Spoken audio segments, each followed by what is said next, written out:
Hey everybody, I'm Peter Starr and welcome to the Starr Segment. Today I'm going to be talking to you about 11 brand names with unfortunate foreign translations. Now, as most companies would think, brand naming is a very important part of selling your product. You want your product name to be catchy, familiar, and probably easy to pronounce. A factor often overlooked during the naming process, however, is translation. One must remember that a word that may appear to be made up in one language can actually mean something completely different in another. That's why I bring you these humorously named products to your attention for the children. The first on my list, the Audi e-tron. Now the e-tron, despite being a very sexy car, is actually French for excrement.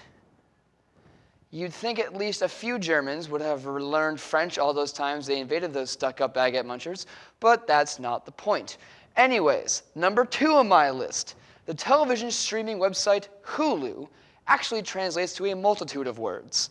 It's butt in Indonesian, it's hair in Hawaii, and cease and desist in Swahili. There's even an island off Maui called Hulu Island. I hear it's covered in zombies this time of year. Anyways, number 3 is sci-fi. Now, personally, I think it was foolish to change it from sci-fi, spelled S-C-I-F-I, to, as you see here, S-Y-F-I. Imagine greater. Because now it translates to syphilis in Polish. I bet they didn't imagine that. Now, the 4th on my list is Gerber, the brand name of that baby food that every baby will eventually puke up at least once in their life. And ironically enough, it actually translates to vomit in French. I mean, come on. Some of the food they put in those damn jars actually looks like vomit. Ugh. Now, the 5th one on my list, Sega. And for any of you gamers out there still stuck on the 2nd level of Battletoads, let them know it translates to masturbate in Italian. How ironic.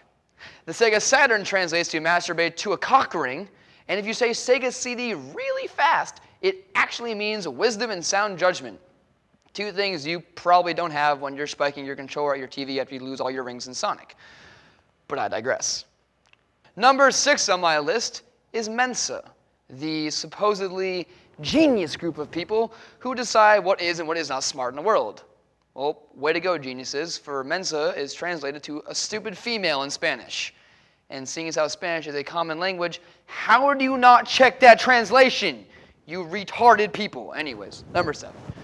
Kenla, and there's no way in hell I pronounced that right, is actually Chinese for Coca-Cola. But I just told you to bite the wax tadpole. How delightfully awkward. Eventually, they waded through enough Chinese characters to string together an audibly accurate / on-the-point translation of Ku-ku-kole, which means happiness in the mouth. Yet again, how delightfully awkward. Okay, number 8. And now, for the moment you've all been waiting for at home, all the different ways to say penis in a different language. In the Danish language, water translates to vand, and pik translates to penis. And when you put vanpik and we put together, vanpik is just another way to say, you have morning wood. So that's what they kept saying to me all those days. Anyways. The popular game console Wii is straight up slang for penis in English. I mean, that joke was already made for us. Look at the damn thing. You've got to waggle the controller. Number 10, Wang computers is another slang word for penis. Wang. I think it's funny. If you want to offend someone in South or Central America, you just have to say Colgate. Yes, the toothpaste. Simple enough. You think Colgate. Oh, just squeeze it out, brush your teeth, good to go, smile. In reality, you just told someone to go hang themselves. You wheeze. So there you have it. Next time you want to make up a fake word, like Google, for instance, please, for the love of Christ, use Google. Make sure that your product doesn't have a bilingual counterpart that could potentially humiliate your company or scar the small minds of another country's children.